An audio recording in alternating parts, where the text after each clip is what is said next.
Welcome to Queen City Cyber Consulting's channel. Please like, subscribe, and share. Welcome back to Queen City Cyber Consulting. We're going to keep plunging down the road of cybersecurity and some of the most asked questions, not only in the real world, but also for certification tests. And even sometimes I've heard these come up in an interview. So being aware of them, knowing how to answer them in the right way will help you get a job and also further your career. So in this video, I want to talk about the different roles and flow between what is known as the SOC, the Security Operations Center, or the CSIRT, which is your incident response team. The two work hand in hand. However, they do have different functions. So you have to understand the give and take here. The SOC is your basically day-to-day security operations, and your CSIRT is going to step in when things go beyond the reach of the SOC and become an incident. If you think back to the event versus incident, it's the SOC that makes the determination whether it's event or an incident, and then they escalate up to CSIRT. One of the big things the Security Operations Center or team focuses on is that daily monitoring and threat prevention. They are the ones getting the logs in, the alerts in via your different monitoring pieces of monitoring software. They get malware alerts. They monitor your endpoint detection and response, your SIM or SIEM, as I've heard it called. So that's what the SOC does. Your CSIRT, your Computer Security Incident Response Team, they are mobilized usually for a single mission, and that is to control and mitigate damage either during a live attack or possibly even a data breach. So I put a little definition up there. A CSIRT is not just a technical fix-it crew. They provide leadership, crisis communication, and also specialized forensics to help an organization get through its worst security events. I've seen it referred to as police unit, fire department, an ambulance crew that you call when the patient is bleeding or needs immediate care that goes beyond typical first aid. There's all kinds of comparisons that you can make here, but knowing that it is the next step up from the SOC is what's important when it comes to the interaction between a CSIRT and a SOC. You do need to be aware of the term CSIRT, Computer Security Incident Response Team. That's what it means. You also need to be aware of the SOC, which is the Security Operations Center, because you'll hear both. Out in the real world, they're used every day. During certification tests, you'll see them referred to. Maybe the test won't ask for an in-depth explanation, but the test will assume that you know what they are.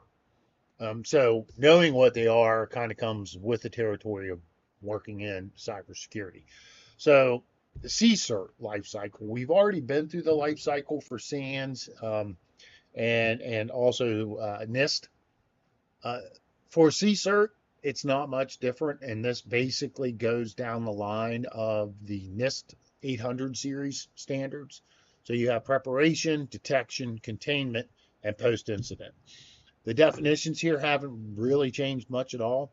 So you can see under preparation, you're setting up incident response playbooks. You're making sure you have secure communication channels. Can't tell you how important that is in the real world.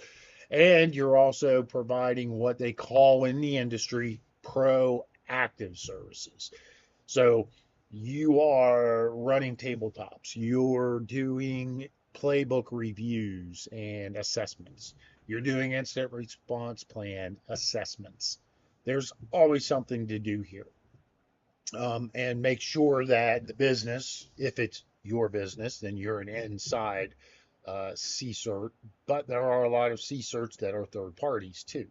Your MSSPs, your managed security service providers, have incident response teams that provide these services to companies who outsource them, um, all of which are viable career areas for you to look at and to explore. But just be aware that those differences do exist and are out there.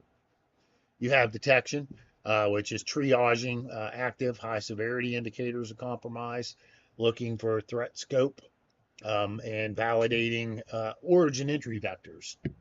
And that all falls in the realm of detection. You have, of course, containment, which we talked about in previous videos. That's where you isolate systems, you eradicate active malware and backdoors, you block compromised accounts so that they can't continue to log in and do damage. And then you have post-incident, which is where you conduct your lessons learned.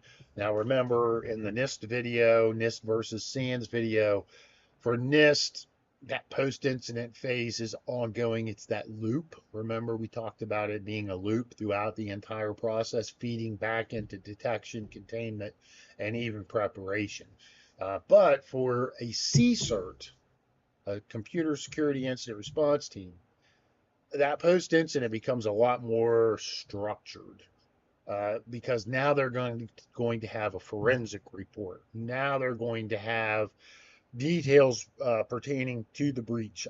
They'll have a timeline of events that can be presented to the rest of the team and then acted upon. And a lot of that is just developed throughout the detection and containment phase and then carried back into the preparation phase.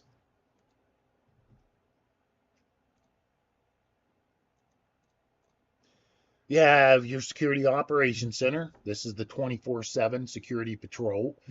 Think of them as they're the continuous eyes and ears on the network. They are watching everything. Evil laugh there. What analysts do at the SOC, they spend their time reviewing alerts as they come in.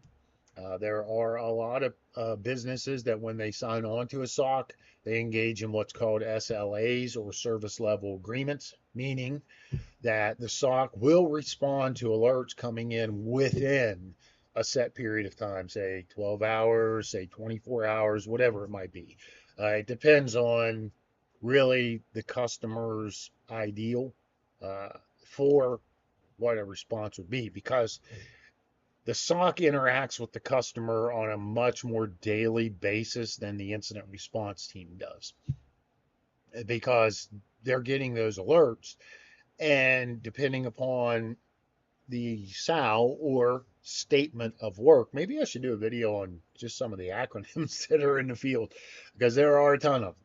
But a SAL is a statement of work. And so depending on the statement of work and what's detailed and laid out in it, some businesses want to be notified of all alerts. Other businesses say, well, that's what we hired you for, SOC. You handle the routine events. If it's an incident, then you escalate it to us. So even here, you may have to put in another entry, because you've got your security operations center there on the left on the screen. Then you would have the business customer, and then you would have the incident response team. Now, the incident response team, shifting over to them quickly, it is more of what you would call your tactical SWAT team. Now, from my police days, which I did draw upon for this explanation, I worked both patrol and on the SWAT team. So patrol, like it said, you come into work, you work your 8, 10, 12-hour shift, you roam the streets, you look for evidence of crime, you respond to calls for service. Those would be events. Sometimes you get a call, say burglary in progress, becomes an incident. You go lights and siren, as they like to say, and get there fast to determine whether or not it is a real incident. Now, on the tactical SWAT team side, once patrol has identified an event as an incident, then they contact SWAT, and then SWAT comes to the scene. SWAT teams aren't out patrolling the street typically. Now, in times of, say, high security awareness or alert, you may find the SWAT team on standby and actively patrolling streets, but most of the time, the SWAT team is on call, and when that call comes in, they come to the scene. Think of it too as a crisis task force.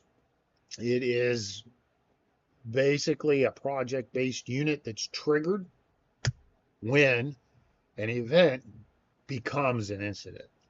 And you can have all kinds of people on this CERT team.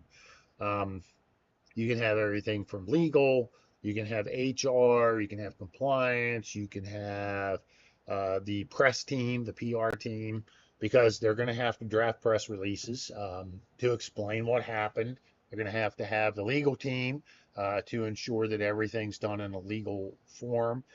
You'll have insurance companies sitting on the CSIRT as well, making dictates and mandates as well to ensure that what is done is going to be indeed what they cover in the policy.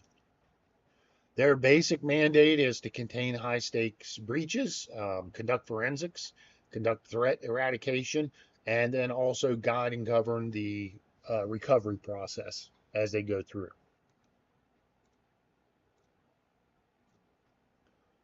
So typical communications would run something like this, and this is a bit formal. I've seen it go from formal like this to the SOC analyst picks up the phone and calls the incident response analyst and says, "Hey, can you help me look at this alert that I got? I can't really make heads or tails of it, and because the incident response analyst is more advanced in his training and experience, of course, then he gets involved. At that point, it could be still an event. And once they do the investigation into it, they say, well, this was a system call, or the user couldn't remember their password and got locked out, and that's why it continues trying to log in, because they've got it set up on their phone, for example, to try to log into email. They change their password on their computer system, but not on their phone. That sends in alerts. It looks like it could be a brute force attack. It ends up not being a brute force attack. But you've got both. You've got what I would call your formal, which is on the screen, and then you have your informal, which is the SOC analyst reaching out to that incident response analyst and saying, hey, can you give me a hand with this? Now, within cybersecurity, and I probably am going to explore this in a separate video, but I do need to touch on it here. You have levels. And I'm sorry, but I've seen it referred to, I couldn't tell you how many different ways. But the basics is there's in SOC, there's level 1, level 2, level 3, and I've even seen level 4 analyst. Level 1 is your entry level. They're the ones that are sitting down in front of that security event log form, the SOAR, whatever it might be, the EDR, feeding into it and reviewing events as they come in, or alerts. Probably should do one on that too. See, this can go all over the place until you actually get in the field and watch it, because you have alerts, and then alerts can become either events or incidents. So your SOC analyst is making that initial determination. They're sort of like the paramedic that shows up on the scene and does that quick triage. That's what the level 1s do. The level 2s get a little more involved if an incident or if an alert goes beyond the capabilities of that SOC 1, then a SOC 2 gets involved because they have a little more experience, a little more training. They're able to do a better investigation. And at that point, it typically gets determined, is this an incident or an event? Then it gets escalated. If it is an incident, it gets escalated to what's called level 3. And now I've even seen in some job postings level 4s. But that's where it gets escalated. The 2 escalates it up to the 3, which is usually a member of the incident response team, who then reviews it and either declares the incident or says no. This is not an incident. It's still an event. However, it is something that should be dealt with. But for the purpose of this slide here, this would be more of your formal. This is your SOC lead to a CSIRT commander or representative. We have verified active adversary attempting network-wide lateral movement. Immediate containment has been initiated on a primary target, but the threat is uncontained. Then they request full CSIRT activation. So your first line identification is triage what's going on and verify it. And that's typically happens at the SOC level where high severity alerts can trigger on any number of things. Then you have your scope analysis. What does it affect? Does it have evidence of being malicious? And of course, throughout this entire process, they are recording and documenting what they do and creating what the beginning of a timeline is. The time of the initial alert, when the alert was beginning to be handled, what log files are reviewed, etc., etc. That's all contained in those initial playbooks, which I will be going over a playbook with you in another video, and you'll get to see it there. Then you have your baseline defenses. So run books should trigger those defenses to slow down the attacker. For example, you have network segmentation in place. So you can automatically begin segmenting machines from the network, especially machines that are showing alerts that look similar to the attack vector. You can disable accounts at this point. So let's say it's an email phishing attack, the victim, the customer, whatever you want to call them, had their password stolen. So now you've got to reset passwords. You also, at this point in time, are beginning to preserve forensic evidence, like forensic images. You don't want to shut the machine off. You want to leave it running, but without the network connection.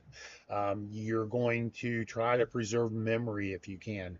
However, I've rarely seen that happen in the real world. These things usually happen so fast, memory's passed over. You may run a triage tool on the system in order to gather that initial evidence. You'll also ensure that an EDR tool is present in the environment so that you can continue to gather that kind of evidence, event logs, Windows event logs, system logs, the registry files, master file table, all those sorts of things. We'll get into all of those in future videos as well. But this is just how it gets escalated for you. You do a brief compilation. That's where your analysts begin putting together everything. Do they have any indicators of compromise, which like file hashes, domain structures, malicious IPs that were flagged as being involved? Those are all documented and then passed up from the SOC to the CSIRT. Now, the SOC doesn't just get it compiled and then go, okay, hands off, we're done. They're the ones that are going to be requesting things like firewall blocks and doing blocking with the EDR tools, if at all possible, updating any documentation that is out there. That way, when CSIRT finally does get on board, they already have that initial information that they need. Now, once the CSIRT is activated and in action, the SOC lead, which is usually a level 2 or a level 3, will contact the CSIRT commander, which should be provided for in your incident response policy. He provides that information from the compilation stage and then initiates the emergency escalation and declares it transitioned over to incident status. And then tactical command shifts over to the incident response crisis commander. He takes command of everything from there. He sets up the meetings. He makes a determination on who is going to work what process through this. So in many places, I've seen separate teams. You've got a recovery team, a restoration team. You've got a forensics team. You've got legal, HR, press if necessary. You've got your executive management, which is getting briefs at the same time. You could have insurance involved. And that's where your tactical commander during an incident is actually wrangling that herd of cats and ensuring that everybody's on the same page, that everybody's getting the same information, and that any decisions that are being made by the executives or by insurance or legal is being passed over to the other parts of the team, and that they are then following that advice and request. That's a brief introduction in the difference between a SOC and a CSIRT. Hopefully it helped explain some things. I know it gets a little murky and muddy at times, but as you go and learn, it'll become clearer and clearer, and you'll get more and more used to the acronyms, to the terms that are used. So don't despair. If you're just getting into this field, keep watching. As I keep putting out videos, things should hopefully become clearer and clearer. And please don't hesitate to reach out to me on my website. It's on my profile here on YouTube. You can send me an email with questions. You can contact me on LinkedIn. Reach out. Send me a message here on YouTube. I'd be happy to answer it there as well and share it with everybody else that's watching these videos. This is Queen City Cyber Consulting signing off. Have a great day, everyone. Thank you for watching. Please like, share, and subscribe.